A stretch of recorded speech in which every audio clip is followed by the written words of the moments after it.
Hello, friends. Welcome back. This is a part where we're going to be discussing about the life cycle in React component. So life cycle, we are already aware of what it is. If it is for the product could be produced, it's going to be just used, and it's going to be just probably thrown at the end. And if you are talking about like the plant or an animal, then there is a part where the animal is going to be just born, is going to get raised, and then at the end of the day it's going to pass. So how about like for the component? It's going to be just the same thing. Each component has an initialization to the part to that of we're going to be just destroying it. So components are going to be created, updated, and destroyed. We have four main parts of like the life cycle. The first one is initialization, then the mounting meaning to make it a part of like the DOM, and to update it, and at the end of the day, to destroy or unmount it. The first one we're going to take a look is a constructor, which is to initialize the component. A constructor is the same constructor method that we know when we are creating a class. So an instance of that class would be having the constructor at the very beginning, and then that's going to be just the initialization of the component. And in this component, we don't want to do anything very serious, and that's going to be just rendered later in the DOM because we're way in the early stage of like the component creation. The second one we're going to take a look on the next one is component will mount. Remember, mounting is a phenomenon when we're going to be having that component to be a part of the DOM. So component will mount is the very first sneak peek of the component before it is going to be just rendered. So it's going to give you the chance before it's going to be just rendered or before it's going to be just a part of the DOM. So in this, if there is anything that you want to do before that component makes it, then you're going to override this method, and then you're going to have like your logic or anything that you want to do inside this one. So the related again, just like that of the component, the constructor, sorry, we're not going to do anything major on this one, like an API calling or updating states or anything of that kind should not be performed in the component will mount. Now we have like the component did mount, and by the way, the team has done a very good, great job on the name of like the life cycle. The name of the life cycle pretty much tell us what it is all about. So in this particular case, we have component did mount. So this is mounted, and this is where actually the component become an integrated part of like the DOM, and it is ready to be used by the developer, by us. Like if there is anything that we have to do, then it is going to be here.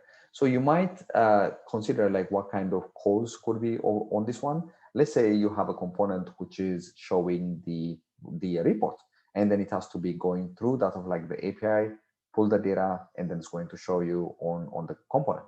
So in that case, on the component did mount would be the right place to call. And then it's going to be just here. We're going to be just calling the API and then start to render the rest of like the state. And then, like the browser can be able to show the reporting that we are having. And this is also one of the most common method that's going to be just used as far as the lifecycle is concerned. So we're going to come across this one like a lot, especially when we're using a class component.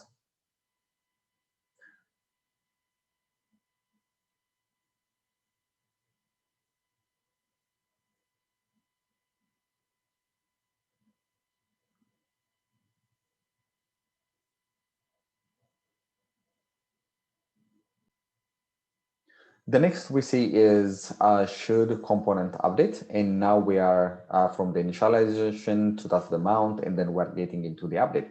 So the update is whenever there is re-rendering of the component. It could be due to the change in the properties, or the change into because of like the state, or there is anything which would re-render or reload the component in the DOM, then this is going to be the part. So the cool thing about this one is you have an opportunity to determine if you have to update the component or not.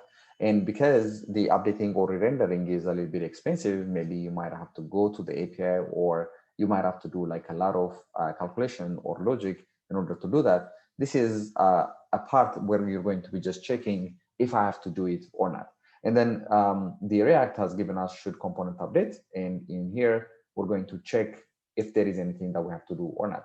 And now the example that we have over here is if there is some kind of user action and then it's going to trigger the change, then you can decide if we have to reload the whole thing, I mean, the whole component, or if we can bypass that one because like there is nothing that has been changed, just those kinds of things can be performed on this one. And this would give you as properties, the previous properties in the previous state, so that you can check. And most of the time, this is going to be handy if you want to see like if there is anything that has been changed on the properties, or if there is anything that has been changed on the state, and then you want to compare, and you're going to say, oh yeah, you have to update that one, or no, you cannot update that one. And by default, it's going to be just sending a true statement no matter what. Then the other one still on the update is the component will update, and that's going to be just right before that of like the update is taking place. And it accepts the next properties and the next states as a parameter also. And just anything which would allow you to calculate or to check before it's going to be just being updated, or if there is any kind of like the firing that you have to do for the sake of like the matrix purpose or research purpose, then in this case, you're going to be just given a chance right before it's going to be just updating it. Then again, they're giving it like the perfect name, component did update. So what about like once it is updated? Is there anything that you want to do once it is updated and then being a part of like the DOM? So here is why you're going to be just doing that one. And the last one we're going to take a look is going to be component will unmount. And this one is like the last part of it, or the unmounting part. And on this one, it is going to be just essential if you want to have like a chance to work on the component. Maybe the component has like a couple of data that it was using on the local cache or on a cookies for its own purpose, even though it is going to be just a kind of like anti-pattern. There could be a scenario with that one, and this would give you a chance to clean that one. Or if there are any open sessions through like that of like the communication with the API or sockets or anything that you want to like close, then this would give you a chance to do so, because the component is not going to be just available anymore. Rather, you're going to be cleaning anything after it. So with that, one note on this one is the instance of that component, once it is unmounted, it won't be mounted again. Of course, you can have like another instance, but that specific instance will not be available anymore on that one. Now, those are like the most common ones that we're going to be just using in the component lifecycle. So on the upcoming videos, we're going to take a look on some of them, on how we're going to be just using them with example. So I will see you on the next videos.